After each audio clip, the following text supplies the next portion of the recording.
Tired of dealing with annoying flies, fruit flies, and gnats in your home? The Zevo Flying Insect Trap is your ultimate solution. Don't wait. Check out the link in the video description now to get your Zevo Flying Insect Trap on Amazon and enjoy a bug-free home today.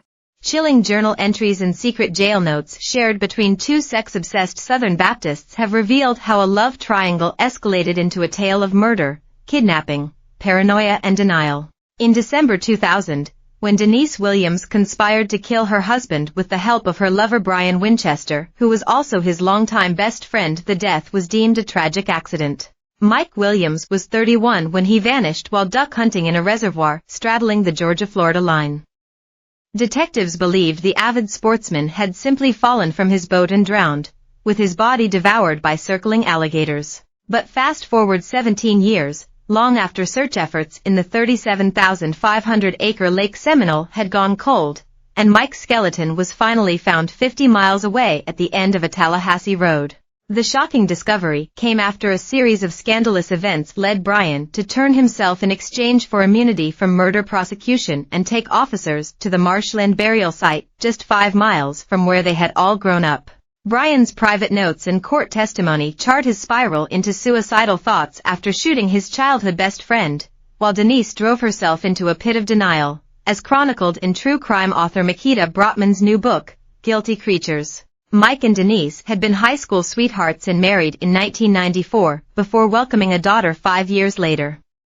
The child was 18 months old when her father vanished, and she is now aged 25. But Denise, now 54, began having an affair with their classmate and close friend Brian, also 54, who in turn was married to another good friend, Kathy. It came out in court that they had a threesome, before Denise later went on to have a full-blown affair with Brian. Prosecutors said the secret couple plotted the murder during this 3-year affair, while seeking Mike's $1.75 million life insurance payout, which had been about to expire. In her book, Brotman writes that the seed of crime was planted in the late summer of 2000, when Mike inadvertently stepped into an alligator hole while out duck hunting with Brian at Lake Miccosukee. He was saved from certain death after he grabbed Brian's hand.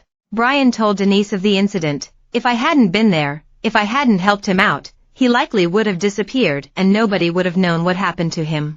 Brotman said it was the word accident which turned the key for Denise.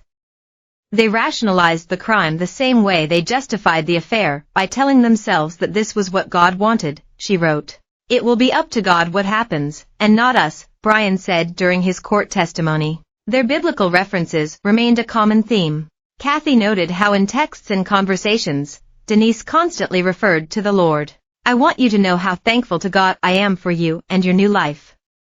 I am so proud of you following God like this," Denise wrote in a letter to Brian in 2003, 3 years after Mike's death and 2 years before they married. "It is incredible to me that you have come so far in such a short amount of time. We both have," she continued. Brian was similarly complimentary in his correspondences to Denise. "I love her beautiful hair. I love the way she makes lists and checks off boxes. I love that she will sit on a cooler and help me gut scallops. She is the most beautiful woman in the world to me," he wrote in an undated letter. But behind closed doors, their relationship was derailing. They had both been sex-crazed in their younger years, but now Denise had begun recharacterizing their relationship as abusive, something she relied on as a defense in court. She claimed Brian had made her get drunk and force her to perform acts which were shameful and perverse, and she'd be afraid to say no. "Denise wants to separate," Brian wrote in his journal on October 25, 2012. "She agreed to give me 2 weeks to show her I could be nice and kind and not be mean. I blew it on the first day." Brian said he lost it. "He grabbed her by the wrists and pushed her up against a door. I saw how she was scared, so I let her go and she ran out," he wrote. He kicked her exercise ball across the room in frustration, and they struck her collection of porcelain figurines which had been a gift from Mike. As the couple's relationship deteriorated, so did Brian's mental